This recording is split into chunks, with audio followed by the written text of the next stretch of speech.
It's that spooky time of the year, and in this episode of Film Facts, we'll be making a visit to the lovely town of Silent Hill.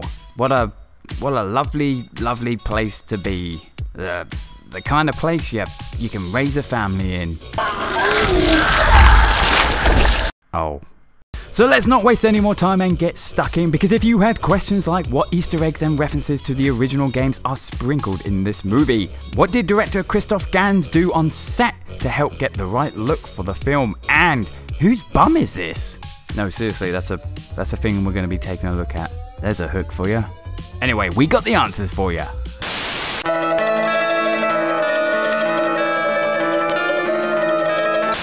Oh, would you look at that? It's number 1.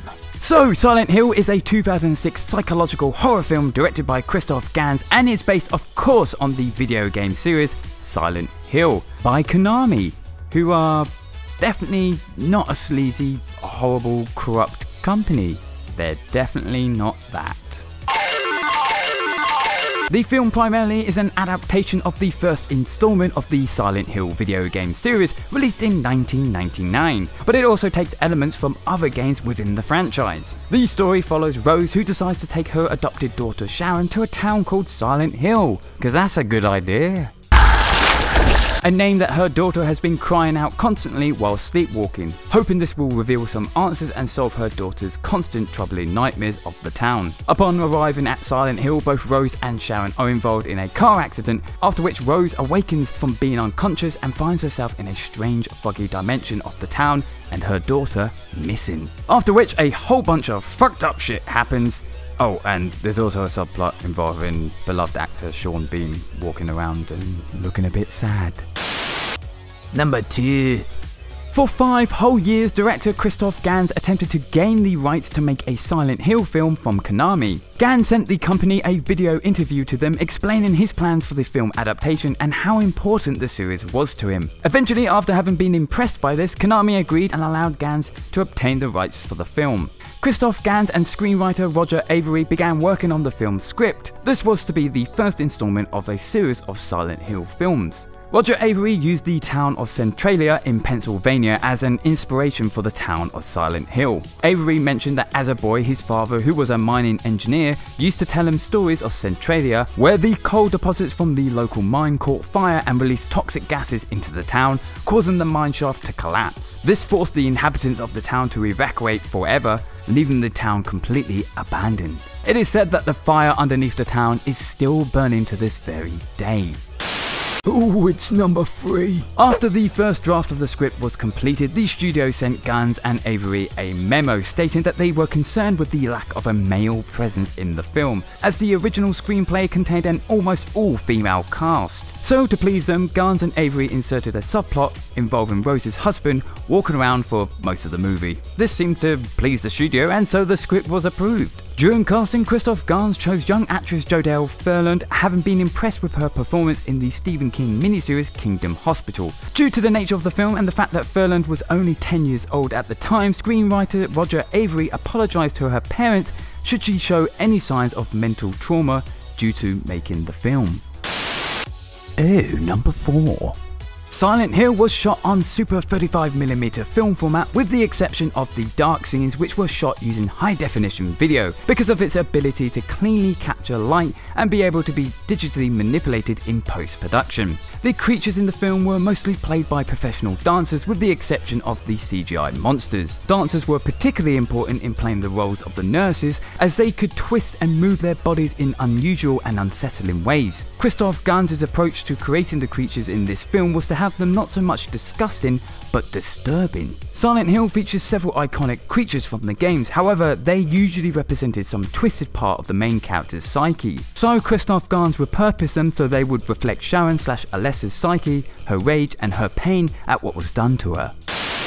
I got 5 on it. Oh, copyright strike. The helmet for Pyramid Head reportedly weighed 12 pounds on its own and didn't really allow for the actor inside to be able to see in front of him or to the side. The character of whatever this thing is, was created using a tight latex armless suit. The suit itself had several layers, including skin-tight silicone legs, a plastic foam ribcage, and covering most of the body was a tight-fitting layer of silicone skin. When put on, the actor inside was completely blind, but still had to perform complex and bizarre movements when the cameras were rolling. For the nurses, a series of tight-fitting latex costumes, the design of which was meant to emulate the look of rotten skin, was created and done up using either zip ties or velcro in order to get that tight look on the dancers. The filmmakers pulled up references from the games when it came to recreating such characters as Pyramid Head and nurses to get them as accurate as possible on film. Roberto Campanella, who played Pyramid Head and who also acted as the main choreographer for all the creatures in this movie,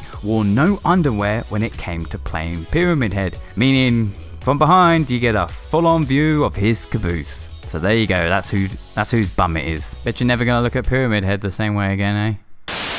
Oh, don't believe it, it's number 6. Being a huge fan of the Silent Hill series, director Christophe Gans of course filled this film with many Easter eggs and references to the games. So how about we take a look at some of them, eh? With the exception of Ring of Fire by Johnny Cash, the entire soundtrack was composed by Akira Yamaoka, who has been the regular composer on the Silent Hill games. The tracks used in this film were originally featured in the first 4 installments of the Silent Hill games. In one scene, the name Cheryl can be seen spray painted on a wall. This is a reference, of course, to the character of Cheryl from the games. Cheryl is also technically in this movie in the form of Jodelle Furlan's character Sharon. This character would also be back for the sequel, looking much more like her video game counterpart. Although the less said about that film, the better.